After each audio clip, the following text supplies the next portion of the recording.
It's my pleasure to welcome you to the Credo TV show on NTA Channel 12, Uyo. Emmanuel Fon is my name. In today's episode of the program, we are going to take you through an exclusive interview with Elder Patrick Albert, the chairman, Nigerian Union of Journalists, Akwa Ibom State Council. Also coming to you will be the International Women's Day celebration events organized by the Niger Delta Development Commission, anchored by Womanhood Outreach International. Stay tuned as we bring the following events before you.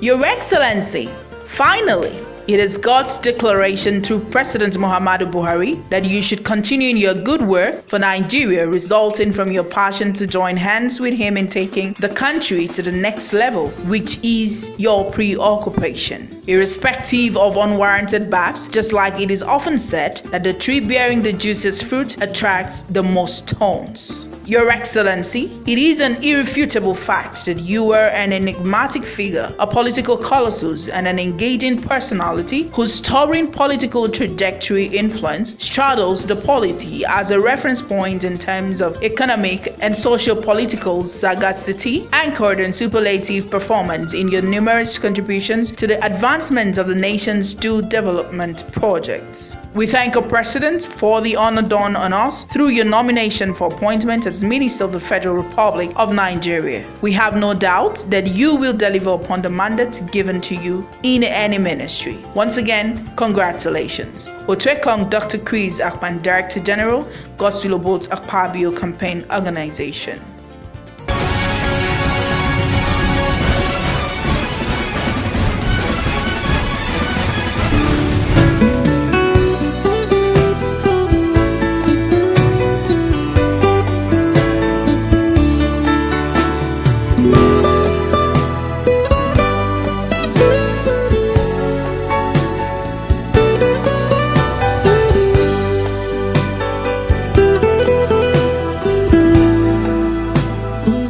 It is often said that behind every successful woman is a tribe of other successful women who have their bags. Looking around today's society, one may be tempted to ask how true this is. This and more made focus as the Niger Delta Development Commission celebrated the International Women's Day, which was anchored by Womanhood Outreach International. Event was themed Balance for Better. International Women's Day is a day set aside to celebrate the social, economic, cultural, and political achievements of women. Like I said earlier on, here seated today, we have people from different walk of life in the city of Akwa Ibom seated here.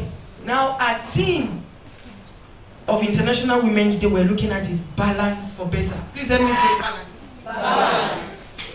The event had different speakers: Pastor Mrs. Olanike Odedeji, Mrs. Mabong Akpan, Mrs. Glory Udoime, Dr. Nse Udo, who took turns to educate the women on how to balance between work, family, and social life.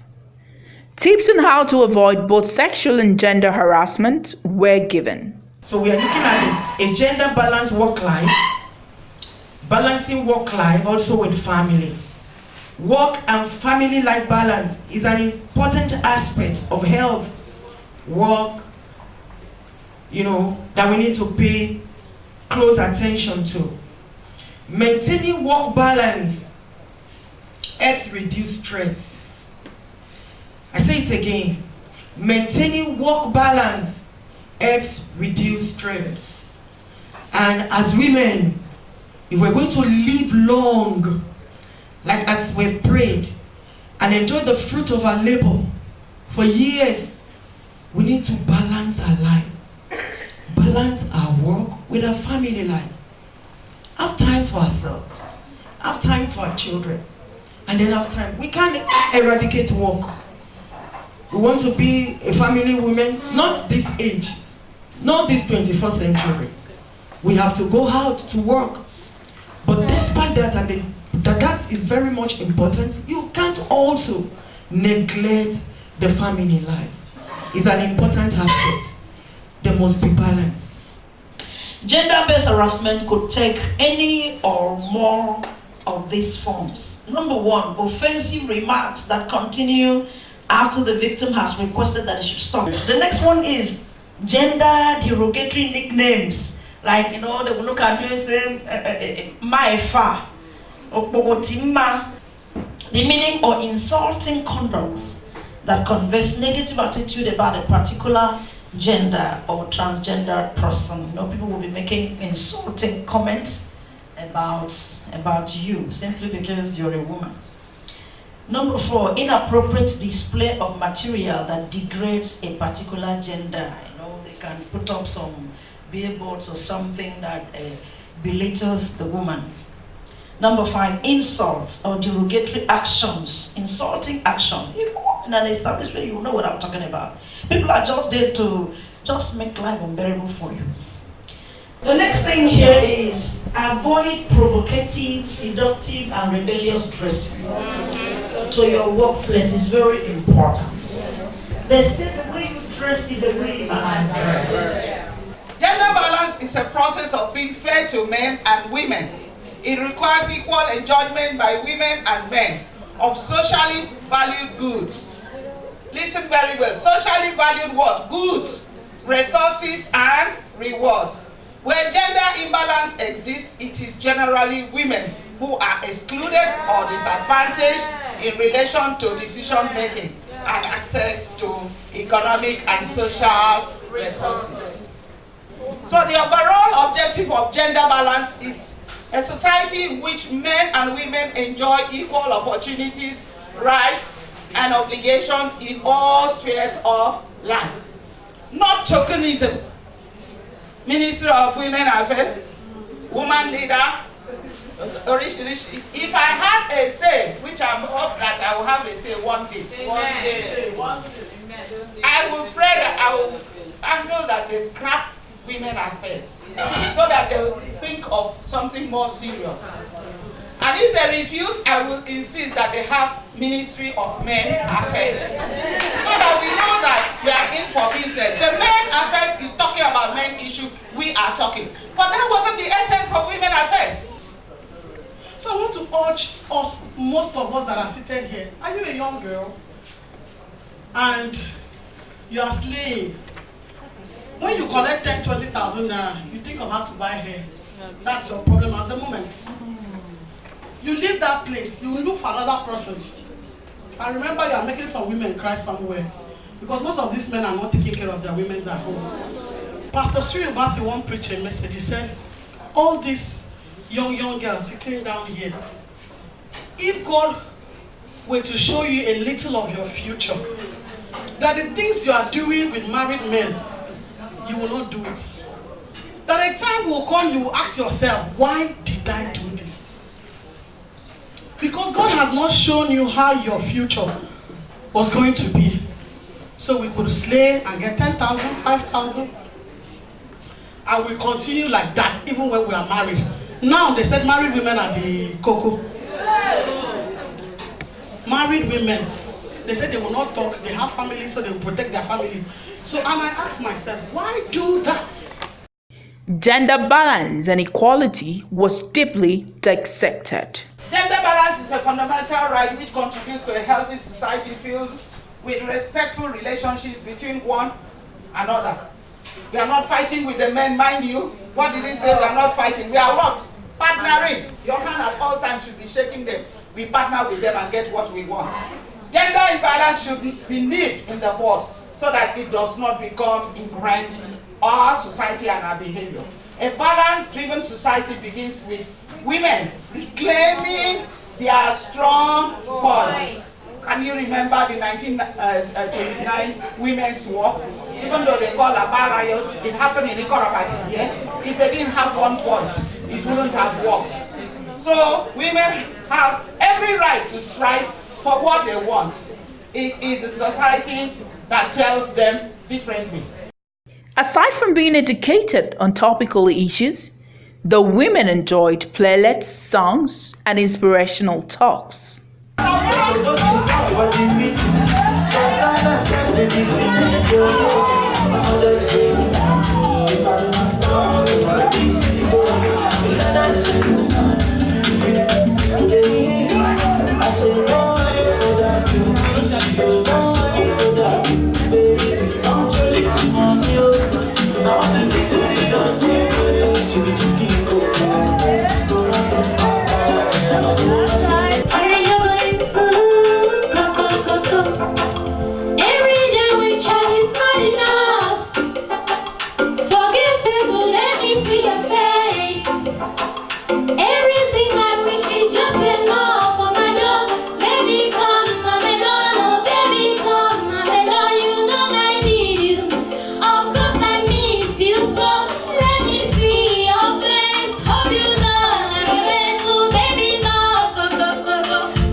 No signs of my children.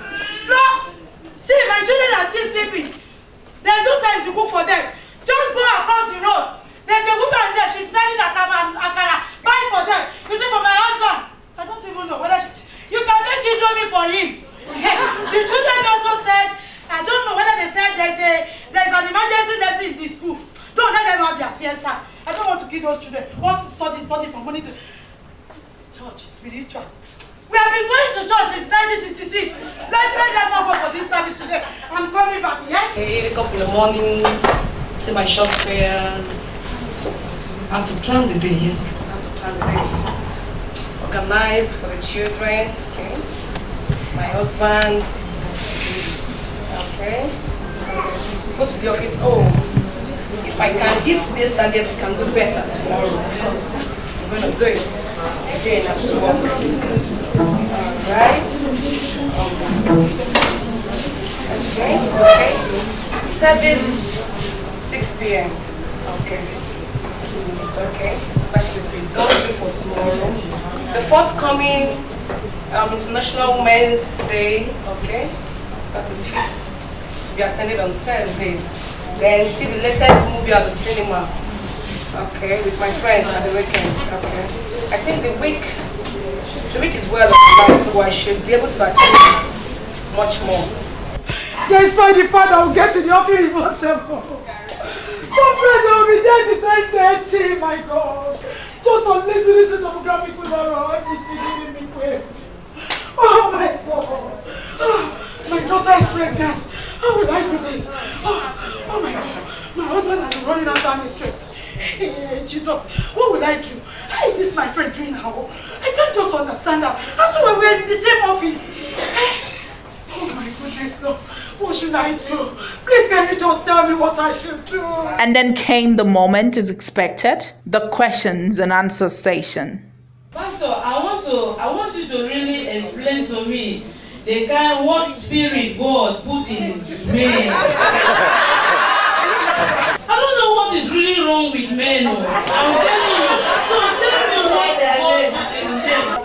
Naturally, a man is attracted to the woman. That's how God made it. Naturally. We try to talk to everyone to apply self-control. The scripture says our minds should be renewed with God's word. It's the renewal of the mind with God's word that will help the men see women and remove their eyes. It's the renewal of the mind, because it has to do with the mind. Everything begins with the mind. I can't speak for the man. What I can speak for the woman is you have to carry yourself well. Yes, you're the one to protect yourself. Protect yourself from harassment. It's there everywhere. She said it's not only in the workplace, everywhere it's there. Like the doctor told us, you will be on your own. Somebody will come and touch your bum, somebody will come and touch your breast. Those things are there, they exist. So protect yourself from it. Run away from them. Don't fall a victim, don't fall prey. Yes. I can't speak for the men. I can only speak for you. So you protect yourself. Comport yourself. Do you know that in Akwa Ibom State, if all the women of Akwa Ibom State should decide that come 2023, a woman is going to be the governor in Akwa Ibom State, do you know that it can happen? But because we do not have that consolidated spirit, it may never happen. And I'm just throwing it out to us. Let's stop doing business as usual. Let's begin to do business unusual, where women are coming up to push each other up and not pull each other down.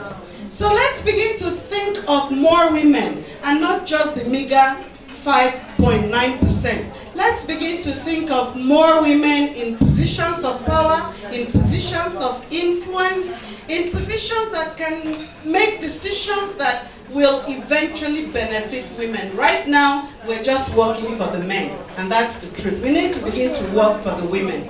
We should learn to say no, because some of them will come with plenty of opportunities, and you feel that they're saying the truth. Those things are not truth. Some, in fact, all, they are not truth.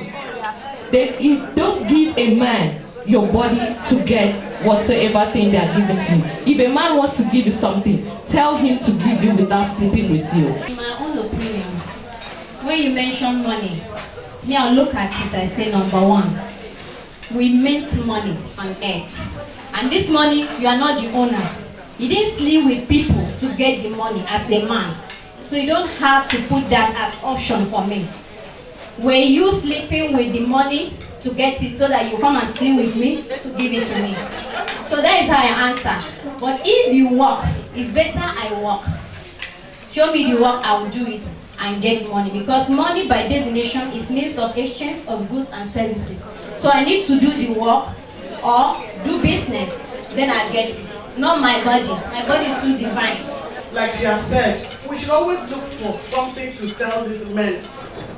Something to tell these men. Me, I've had reasons. I said I was broke. We were broke. Let me say that's how I was broke. We were broke. My mother will go out and bring that, that's what we were very broke then. But you know that the people that would have helped, his friends that would have helped, were offering millions to sleep with me. Don't you want to come back to how it used to be? But I stayed back for my predicament started in 2013, 2014 it was worse. I stayed back 4 years till 2018. How many of us here will sell plantain? I'm a graduate too. Not that I went to Unical or Unilag. I graduated from NUJ. So my friends, that most of them have seen them here. Seeing me in Ura Panandem selling plantain. They saw me. Someone advised me, please don't come back to this place. Please. No. But I never told myself I don't belong here. So please, you can do something. Do you know that the same people that turned me down, they're not giving me business. They are not giving me business. Please, I have this car to sell. Can you hear? Because they know I can sell. They are not giving me business. And I said, I charge 10% for selling your car. So look for something that they will know you for. I always hear women should get education. Women should get this. I am here with a very various opinion. Most of the local government chairmen are not educated. And yet they occupy those positions. I think we should go into research and rather look for a more deeper approach to women mainstreaming. So when we talk of education, a lot of women are educated. A lot of women are qualified for positions. A lot of them have acquired external, international, and local knowledges in how to manage those offices. But most times, you know what they tell them? That woman, too independent. She cannot be called in.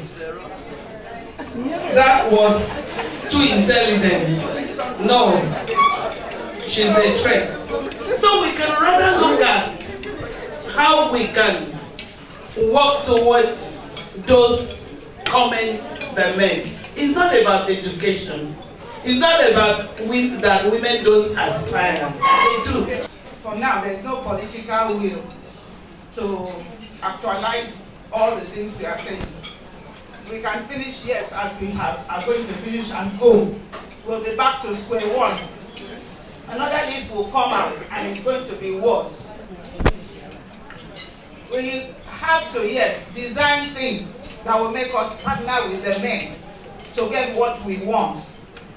And if that will be through carefully designed advocacies and sensitization. Let us not assume that the men understand what we are talking about. How many of them can know what affirmative action is about? How many of us here can even defend ourselves by telling them what we are advocating for? Affirmative action is a serious issue that if they do not understand, they will not support what we are asking for. House of Assembly, with due respect to them, very educated. Education does not mean you understand women issues are peculiar issues. It's not something that will be handled by this person because he's a lawyer, this person because he's an engineer. It's people who are so minded to know, to understand, that they sit and explain to them why women should be supported to be where they are. Yes, they still need education as a step, but after education, they need to be propped up, to be supported to get there. Because we have to recognize that it's a man's world, and that's when why she talked about partnering. We cannot do it on our own. We can never do it alone. We have to learn strategies of lobbying to also get men to our side so they can speak for us. Once they speak for us, we will succeed. It's not about men, it's about us, the women. We're not engaging enough. We're not supportive enough. We have heard a lot of things. I've been in a situation, people go to school, they don't learn. They go about doing something, especially the women. And when they see you, you come to help them, to mentor, to advise. They know what you're. That means a boy. They like the patronizing attitude of men.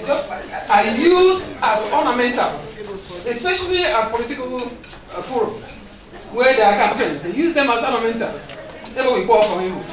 They get you wet here. And they're shouting.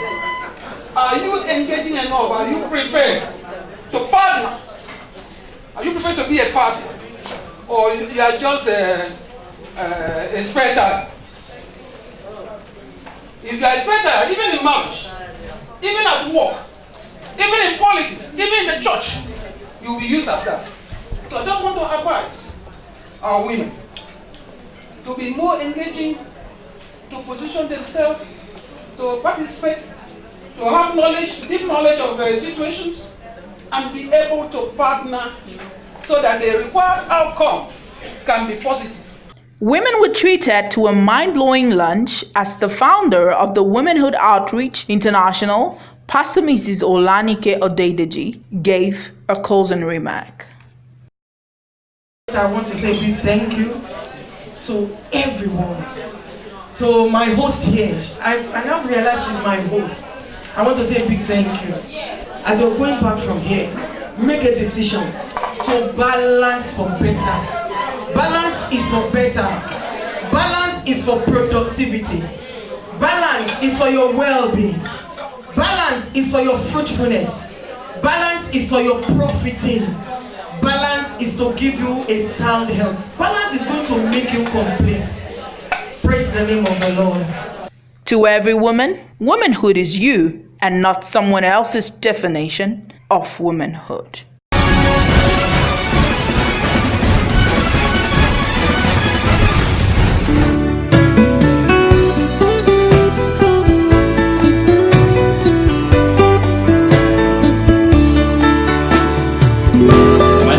Expecting to hear from the man we call a jinx breaker, the indefatigable state chairman of the Nigerian Union of Journalists, Akwa Ibom State Council, Elder Patrick Halberts. Sir, you're welcome to the Credo TV show on NTA. Thank you. It's a pleasure to be your guest and the guest of your viewers across Akwa Ibom State. And I also wish to welcome you to NUJ, the home of all journalists and by extension media workers in Akwa Ibom State and Nigeria. I must commend you for the initiative to create a platform that you will be able to also give people the opportunity to aid their opinion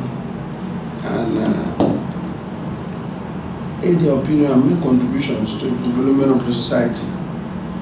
So it's a commendable feat for you to set up this program. Thank you, sir. All right, you are Christian, the jinx breaker, due to the fact that it's unprecedented in the history of the Nigerian Union of Journalists, Akwa Ibom State Council, for a chairman to go back for a second term. So how did you make to come back, sir?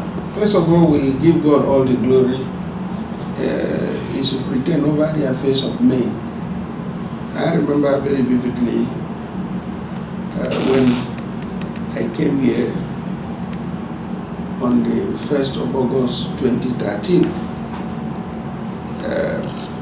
My ascension was premised on a rebate in the life of NUJ in Akwa Ibom State, a rebate in the life of journalists in Akwa Ibom State, a rebate in the relationship, in the matrix of cooperation between the media, the government, and the society. And by the grace of God, my leadership addressed very fundamentally issues that had to do with our environment, the premises, issues that had to do with training and retraining of journalists, issues of having to make government and the various stakeholders, especially the security agencies, to realize that every journalist you see has a duty, and that duty is reinforced by the Constitution of the Federal Republic of Nigeria. And so we were able to show to members what they have not and what they did not witness in the lifespan of the council in Akwa Ibom State. So they decided to also do what they never did, what they didn't do. They never gave consideration to re-electing a saving chairman for after 3 years, but they decided to re-elect me because they saw what they did not see. They appreciated the changes and reforms that we brought in. When I came here in 2013, the premises as we are today was not like this.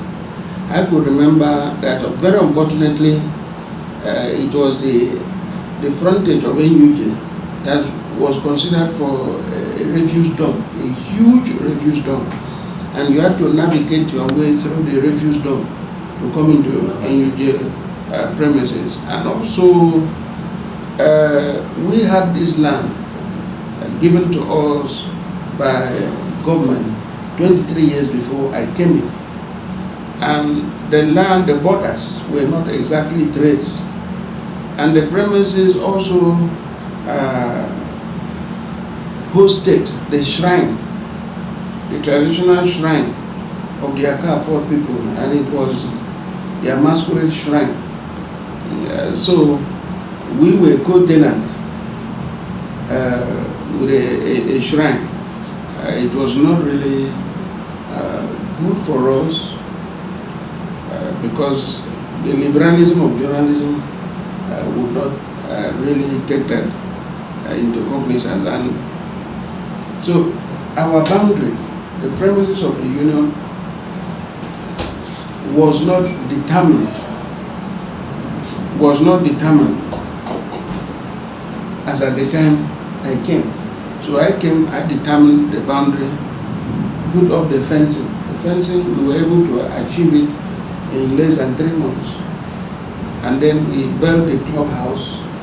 We carried out renovation of this existing building.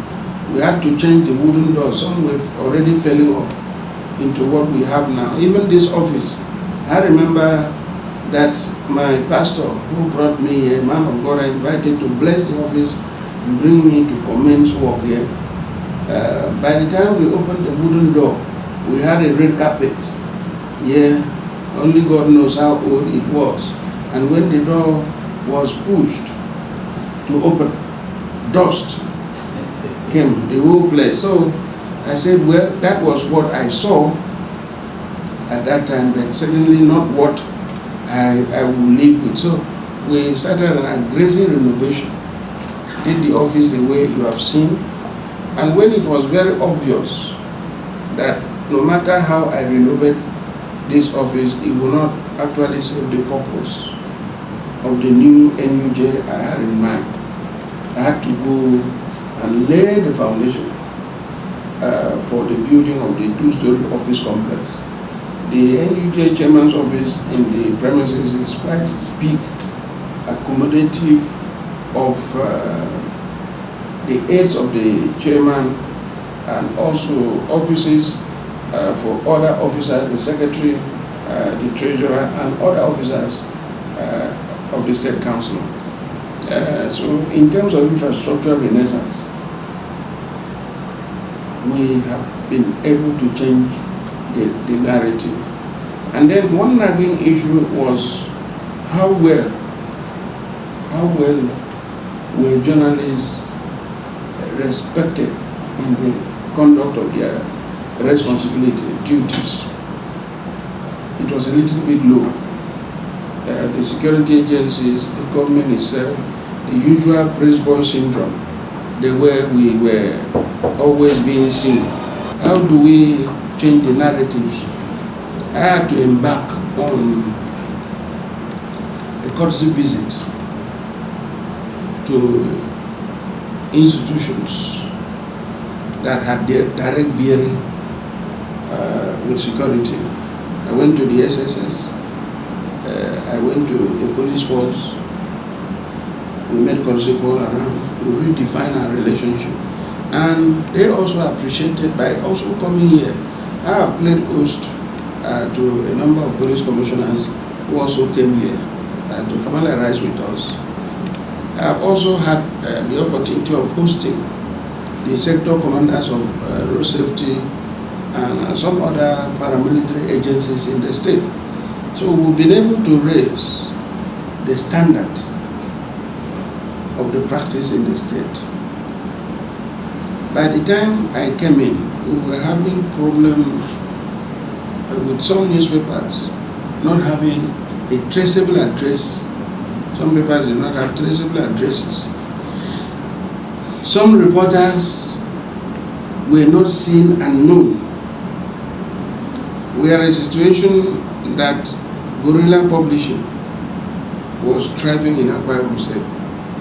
But I came to say and to reinforce the fact that if you are a journalist, you are a professional, and no professional what is sold should operate in hiding. If you know that what you are doing is justifiable, is good, then you don't need to hide. You don't need to hide. Government must know that every journalist, every news medium, every press organization have the backing of the Constitution to hold government accountable. So if you operate within the realms without breaching the Constitution, without breaching the code of ethics of the profession, then you have nothing to fear. Today I can say it, that we have traceable newspapers. We also have journalists who are identified. Of course, we did the biometric capturing for journalists, has been done in other states by the NUJ National. And so far, that exercise has been rewarding, as at the last time we did it, we were able to capture 305 members who have been practicing journalists who have been issued ID card. That exercise is still ongoing. Already in Akwa Ibom State, outside of the biometrics exercise, we know that we have members above 600. But we are using the biometric exercise to be able to actually determine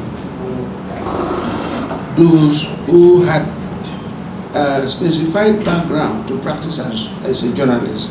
The NUJ Constitution says a minimum of diploma, in mass communication or journalism. Yes, we have others who came in with various background, like maybe degree in English, public administration, and so forth.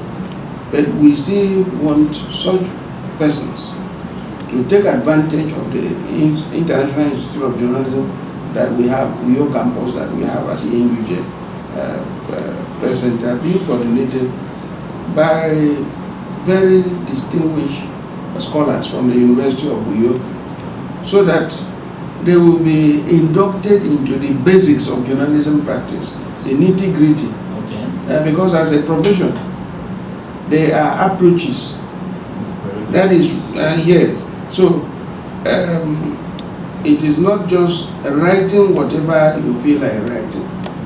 A trained journalist will learn the rudiment of what is a news and how it should be reported, value that should be given to news, because I have always said it, that the media serve as the abstract core that binds the society together. Each day we wake up, we want to know what is happening. What is happening is within the realms of journalism practice. Journalists ensure that the society is knitted together through information. Okay, sorry to cut in. Recently, there is an infiltration in the profession. I mean, a situation whereby, I know it is not from a Bible State Council only, situation whereby in the medical profession, you cannot pick a commissioner who is not a medical doctor to superintend over the Ministry of Health. But in the Nigerian Bible State and other states, in fact, we have commissioners who are not practicing journalists. So how will they be able to understand the language and the terms and the diary of journalism profession? And moreover, we've seen on our Facebook recently the activities of the social media has really affected the profession. So if you are given the chance as the national president of the union, so what can you do about this? Well, first of all, I'm a chairman. I'm not the national president. But it is a concern.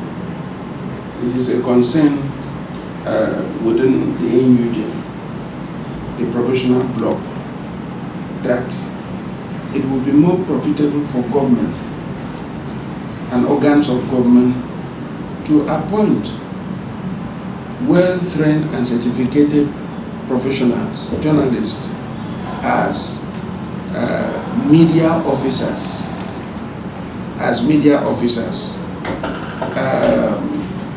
to carry out his duty. He will help them to relate. He will help them to relate better. So even at a recent workshop that we had in Enugu, it was part of the communique that government should give consideration to the appointment of professionals as media officers. That includes the Office of the Commissioner for Information. That also includes the Chief Press Secretary. That also includes SA to Governor on Media. Because it's like having takeaways. When you appoint a media professional, it's like a takeaway. It's ready to do the job, to deliver the job for you. And it is one out of the community, and he is going to use the community to also do the job. Working relationship between the colleagues within the okay. Recently, we've seen the order that was given that no commissioners, no hate. I mean, these media's past commissioners and hate should not address the press. So, what do you have to say about this? And well, I think I've given my opinion on this subject. Okay. Government is entitled, completely entitled, to determine its modus operandi or modus operandus. The government can sit and say, okay, this is going to be the channels of our communication. This is how we want publicity or information about government to evolve. But at the same time, it may have been triggered by circumstances. Our appeal to government is that having to limit information channels to only 2 offices will not help government. It will not help. Plurality of opinion and information helps in democracy. Yes, agreed.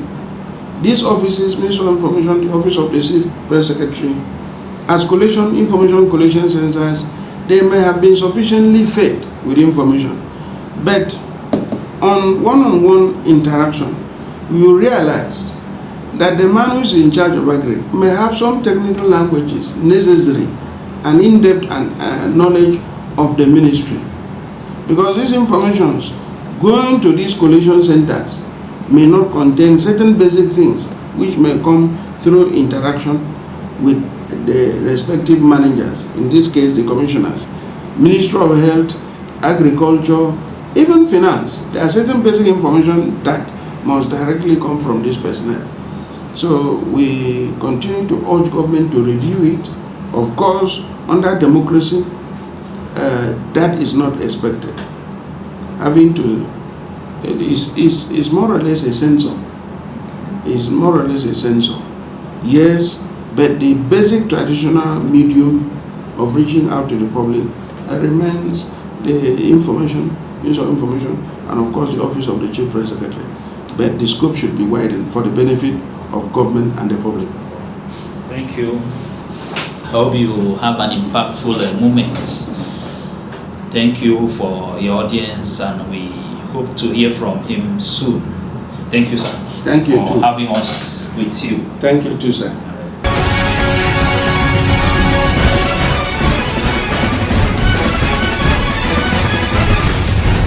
Thank you for your audience. This has been the size of the program for today's episode. We promise to bring to you same program, same time, same station next week. Keep a date with us. Bye.